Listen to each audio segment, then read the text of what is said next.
Okay, what's going on, athletes? We've got another mobility and stability workout for you today. Actually, we're going to start with some low-level plyometrics as well. A great way to continue building strength and tension and elasticity in your tissues on maybe a low stimulus day of your training. Okay, so what's going to happen is their first 3 exercises, that's a circuit that's going to be focused on your ankles.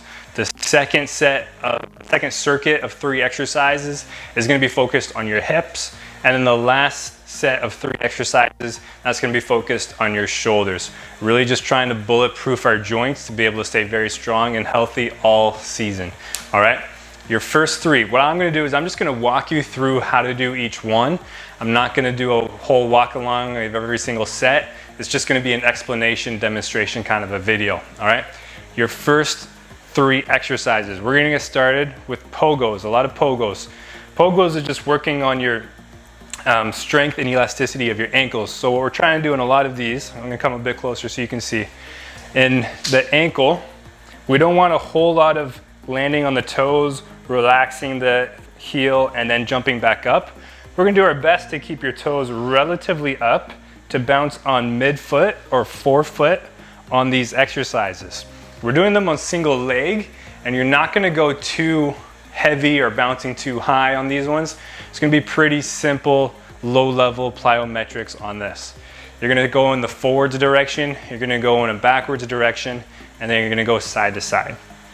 So on the single leg, what's going to happen is I'm just going to move forwards, pogos, thinking about landing on your midfoot each time. You're going to do that for the designated amount of meters going forwards, and then you do the same thing on the other leg, midfoot, midfoot, midfoot. You're doing that forwards for the designated time or designated meters, and then you're doing the same thing backwards, one leg and then the other leg, and then the last one for the designated amount of time is you're going to find some sort of a line on the ground and you're going to go side to side. Okay, it's going to be a great way for you to get really good on single leg and for us to bulletproof those ankles and get really springy for the season. That is your pogos. That's the first circuit. Your second circuit, focus on the hips. We're going to start with a simple single leg hip flexion hold. What does that mean? You're going to come standing tall. You're going to take one knee. I'm going to show you from the side here. You're going to take one hip. You're going to raise that knee as high as you possibly can. And you're going to fight for that height, meaning the whole time I'm trying as hard as I can to raise my own hip, and you're just going to hold it, staying very, very active. So my foot that's in the ground, stay tall. Your knee that's up, actively keep it up as high as you possibly can for the whole designated time that I have for you. You're going to do that on the one leg and then obviously on the other leg as well.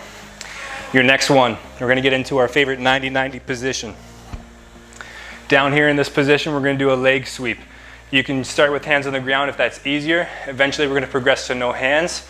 And what's going to happen is we're going to take your back foot, we're going to take it up off the ground, sweep it all the way in front, keep it off the ground, control it back down to the original position. Again, try not to use momentum to swing it back, but we want to do our best to control the whole way. Swing forward, stay tall in your torso, swing back around, keep it off the ground, all the way until you can sit down into that 90-90 position that I just showed you. Okay? Do that all on the one leg and then all on the other leg as well. Bulletproofing those hips. Your last one for the hips is going to be on your back, and we're going to be working on our hip extension. So here on your back, we're going to raise those hips up to the sky. Hands can just relax to the sides, and then we're going to march. So foot's going to come up and then other side. Each time I'm thinking about actively raising my hips as high to the sky as I can. So not sinking down here, but trying my best to stay tall, and then we're going to march. Marching in this position. Okay, nice and simple pace. Doesn't need to be anything too crazy, but actively extending those hips to the sky on every step that you take for that exercise. That's all of your hips. Next in this last circuit, it's gonna be in the shoulders. What we're focusing on to start is we're gonna go scapular push-ups. What's a scapular push-up? Basically, it looks like a push-up that's only moving in the shoulders and not in the elbows. This one quite possibly will take some time to get used to for you to even figure out how am I gonna move just in my scapula and shoulder joint and not with my elbows. What's gonna happen, I'm gonna try to get a bit closer so you guys can kind of see what's happening here. My elbows are gonna stay straight or a micro bend in the elbows. But then from there, the elbows will not be bending at all. What's gonna happen is I'm gonna push from my shoulders down into the ground. Now I'm as high as I can. And then I'm gonna sink down so that my scapula come back and then push back down into the ground. This is really working on the stability and mobility of your shoulder and scapular joint. That's gonna do a great job of helping, again, keep those strong and healthy all season. And it's kind of a kinesthetic awareness, meaning how can you tell your mind what your body should do. What we're trying to do is move just in that shoulder joint. So you guys can work on those for the designated amount of reps for that exercise. Your second one here is Y cuffs. I believe we've done these before. You're gonna lie prone, that's face down. From there, hands come out, come up off the ground, rotate all the way around until your low back, kind of like you're getting arrested. And then from there, back up and around to the front position again, this whole time, keeping these hands off of the ground. And we're gonna be really strengthening your mobility, or sorry, your shoulder joint once again, particularly the upper back in that exercise. So you should be feeling it right on the backs of the shoulders. Nice and controlled in that one. That's not one that I want you to rush through, but to go nice and controlled, keeping good extension above the ground for every rep on that one. Your last one, we're gonna be standing, and I'm gonna come into the wall.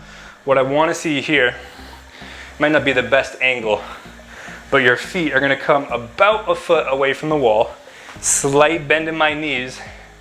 Now what I want you to do is find your low back into the wall. So I'm gonna tuck my hips, my pelvis comes underneath me so that I can really feel my low back into the wall. My head also gonna stay into the wall. I'm gonna give myself 2 thumbs up. From there, keeping those points of contact into the wall, I'm gonna come up over my head until I can touch my thumbs to the wall. Some of you might not quite be there yet. I just want you, if you can't get there yet, to get as far as you can, keeping head and low back into the wall. If you can touch the wall, awesome. You're gonna do the designated reps just like this, nice and controlled.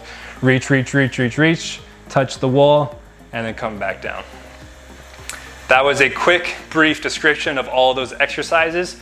Obviously take note of how many sets and reps you're doing of each, and then just refer back to this video if you can't remember what one looks like, and reach out if you have any questions, and I'll see you in the next video.